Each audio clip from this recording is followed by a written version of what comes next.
आज एक भाई ने कमेंट किया, जो ये वाला कमेंट था, बेसिकली वो ये कहना चाहते हैं कि अगर इस धरती पर इतनी सारी चीज़ें विद्यमान हैं, ये धरती है पर बहुत सारे जो नियम हैं, तो आखिर इन सब चीज़ों को, जो फंडामेंटल चीज़ें, उन सब चीज़ों को किसी ने तो बनाया होगा, और जिसने बनाया वही ईश्वर है ना। देखो, बेसिकली उनका कहने का मतलब ये है कि अगर ये सारी चीज़ें हैं तो कोई ना कोई इसको बनाने वाला तो होगा। ये धार्मिक लोगों के एक बहुत बड़ा क्या होता है, एक आर्गुमेंट होता है।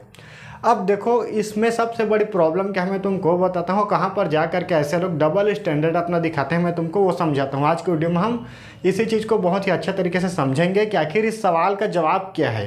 तो आज के वीडियो में हम इनको इस सवाल का जवाब भी देंगे और इन डेप्थ हम ये जा कर के बताएंगे भी कि सवाल में आखिर प्रॉब्लम कहाँ पर है।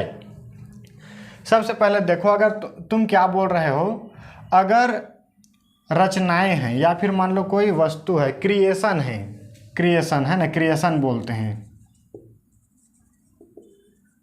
क्रिएशन है तो कोई ना कोई उसका क्रिएटर भी होगा, यानी कि हिंदी में लिख लेते हैं, निर्माण हुआ है, निर्माण हुआ है तो फिर कोई निर्माता भी होगा, निर्माता भी होगा, है ना। बेसिकली यही तो कॉन्सेप्ट है। अब देखो, जैसे मैं तुमको एक छोटा सा स्टोरी बताता हूँ, तुमको बात बहुत से आसानी से समझ में आ जाएगी। जैसे मान लो तुमने कोई पायलट देखा जो कि एकदम शानदार प्लेन उड़ाता है। अब तुमने अचानक से कहा कि यार क्या ज़बरदस्त प्लेन उड़ाता है, इसने ज़रूर खान सर के कोचिंग से पढ़ाई किया होगा। खान सर को सब लोग जानते हो ना, हाँ, वही फेमस वाले खान सर, है ना। अब तुमने वैसे ही एक मटकी बनाने वालों को देख लिया।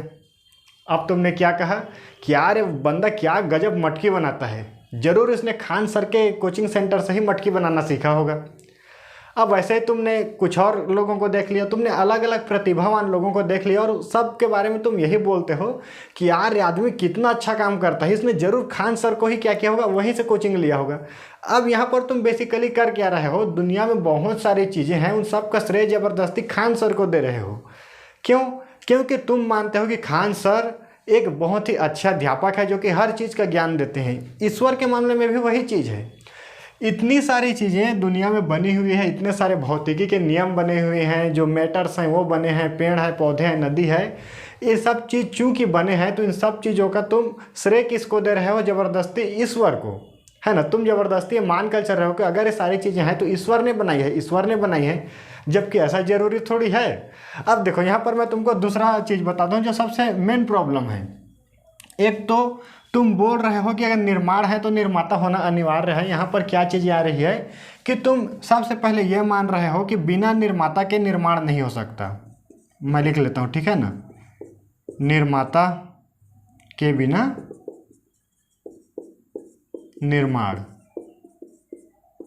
ये क्या है, पॉसिबल नहीं है। अगर दुनिया में कोई चीज़ है तो उसको किसी ने निर्माण किया होगा, ठीक है। अब देखो, डबल स्टैंडर्ड समझते हैं।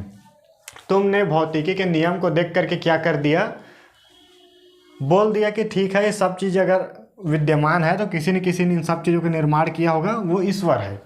लेकिन एक सवाल बताओ, ईश्वर को तुम जो भी चीज़ मान लो, उसको कोई इंसान जैसा मान लो, कोई चेतन वस्तु मान लो, भौतिक वस्तु मान लो, जो भी तुमको मानना है तुम मान लो, अगर वो इस दुनिया में है तो उसको भी तो किसी ने क्रिएट किया होगा। अकॉर्डिंग टू योर थियरी, तुम्हारी थियरी तो यही बोल रही है ना कि अगर कोई चीज़ एग्जिस्ट करती है तो उसको किसी ने बनाया होगा। पैराडॉक्स को समझो। अब तुमने प्रकृति के बारे में ये बोल दिया कि प्रकृति है तो किसी ने बनाया होगा, लेकिन बात यहाँ सिर्फ प्रकृति थोड़ी है, सवाल तो ईश्वर के ऊपर भी वही आएगा। आखिर ईश्वर को किसने बनाया? लेकिन जैसे ही ईश्वर के ऊपर सवाल आएगा तो लोग क्या बोलते हैं, ईश्वर को कोई थोड़ी बना सकता है, वो तो बस है, बस है, ईश्वर को बनाने की ज़रूरत ही नहीं है। ईश्वर अपने आप में स्वतंत्र है, वो सब कुछ कर सकता है। अरे भाई, अगर तुम ये मान रहे हो कि इस दुनिया में कुछ ऐसा है जो कि स्वतंत्र भी हो सकता है, उसको किसी को बनाने की ज़रूरत नहीं है, तो फिर तुम ये वाला जो कॉन्सेप्ट है वो सीधे प्रकृति के ऊपर अप्लाई क्यों नहीं कर रहे? तुमको सिर्फ प्रकृति के बारे में, भौतिकी के नियमों के बारे में ही ये क्यों बार बार ये बोल रहे हो कि इसको ज़रूर किसी ईश्वर ने बनाया है? सिर्फ इसलिए क्योंकि तुम्हें गीता, वेदांत, बाइबल, कुरान जैसी चीज़ें बेचनी हैं, इसका और कोई मकसद नहीं होता है। ये सिर्फ और सिर्फ लोगों को भ्रमित करने का एक चाल लोगों को ऐसे ही भ्रमित किया जाता है, जो धर्म का धंधा है वैसे ही काम करता है। तुम एक स्टेप आगे बढ़ रहे हो और ये बोल रहे हो कि इन सब चीज़ों को ईश्वर ने बनाया है, लेकिन जब सवाल तुम्हारे ऊपर घूम के आ रहा है कि अच्छा ठीक है फिर ईश्वर को किसने बनाया, तो तुम क्या मान रहे हो, तुमने अपना नियम तोड़ दिया। तुमने अपना ये वाला नियम तोड़ दिया कि बिना निर्माता के कोई चीज़ एग्जिस्ट नहीं कर सकती। अगर ईश्वर एग्जिस्ट कर सकता है तो प्रकृति और नियम के एग्जिस्ट नहीं कर सकते, कर सकते हैं ना। लेकिन चूंकि धर्म का धंधा करना है, गीता वेदांत उपनिषद बाइबल कुरान बेचना है, क्योंकि ये एक $multi-million का बिजनेस है। सीधी सी बात है, ये एक सत्ता है, एक सत्ता का खेल है जो कि लोगों को मानसिक तौर पर क्या करती है, गुलाम बनाती है और उनको अपने तरीके से मैनिपुलेट करती है और कुछ खास वर्ग को फायदा पहुंचाने का काम करते हैं, जिस वजह से हर धार्मिक व्यक्ति ये चाहता है जो खास करके ऊपर पोस्ट पर हो, है ना। देखो हर व्यक्ति को धार्मिक नहीं बोलते हैं। जो व्यक्ति सिर्फ पूजा पाठ कर रहा है दरअसल वो धार्मिक नहीं है, वो तो धर्म का गुलाम व्यक्ति है। धार्मिक व्यक्ति वो है जिसको तुम आज पूंजीपति बोलते हो, जो नेता बोलते हो, वो सब धार्मिक व्यक्ति हैं। क्यों? क्योंकि उन सबको पता है कि धर्म का इस्तेमाल कैसे करना है। वो सब चीज़ का धर्म का इस्तेमाल बखूबी करते हैं, वो लोग असली धार्मिक। बाकी लोग तो सिर्फ बकरे हैं जो कि उनके जाल में फंसे हुए लोग हैं। वो बोलते हैं तुम आओ सेलिब्रेशन करो अपना फेस्टिवल, वो सेलिब्रेशन करने लग जाते हैं। बस इतनी सी बात है धर्म का।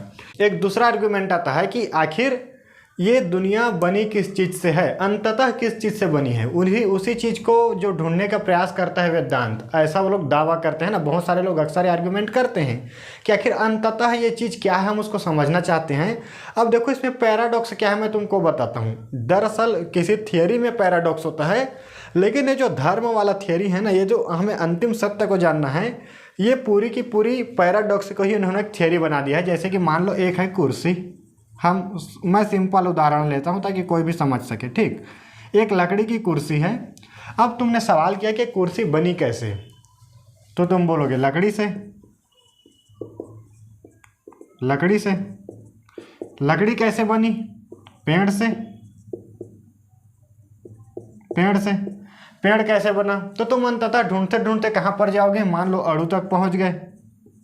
अणु है ना, जो अणु परमाणु की हम बात करते हैं। अब दरअसल ये पैराडॉक्स ये है कि ये जो सवाल है कि ये कैसे बना, यह कैसे बना, यह सवाल ही पैराडॉक्स है। तुम कुछ भी ढूंढ लो, तुम बोलोगे परमाणु से दुनिया बनी है, फिर बोलेंगे भाई परमाणु कैसे बना। तुम बोलोगे दुनिया चेतन है, फिर सवाल आ जाएगा चेतन कैसे बना। तुम बोलोगे दुनिया भौतिक है, फिर क्वेश्चन आएगा फिर भौतिक कैसे बना।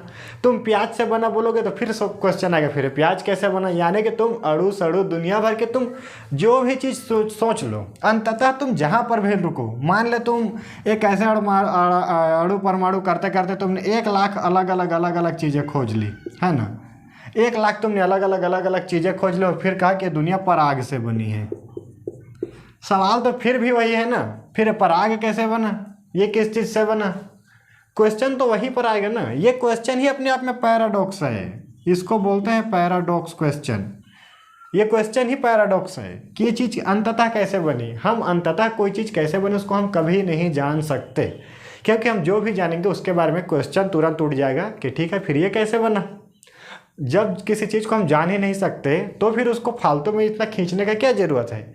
इसीलिए साइंस इसका सीधा सा तरीका लेकर के चलता है, जो कि सबसे ज़्यादा सेफ तरीका, सबसे ज़्यादा बेहतर और अच्छा तरीका है। कि हम अभी तक जानते हैं कि दुनिया परमाणु से बनी है, लेकिन हम ये नहीं जानते कि परमाणु कैसे बना है। उस पर खोज जारी है, खोज करो। धार्मिक लोग यहाँ पर अपने सेखी बघारने के लिए क्या करते हैं, एक कदम आगे चले जाते हैं कि दुनिया तो चेतना से बनी है, ये से बनी है, वो से बनी है, फलाना ठिकाना इमका ढिमका, दुनिया भर का उनका पता, उनको सुई बनाने का नहीं है और दुनिया भर के सेखी बघारते रहते हैं, है ना। तो देखो धार्मिक लोगों का ऐसे जो आध्यात्मिक दावे हैं उन सब चीज़ों का जो जाल में ऐसे फंसने का नहीं। बहुत ही घटिया लोग होते हैं और कोरोना भी इन्हीं लोगों ने फैलाया था।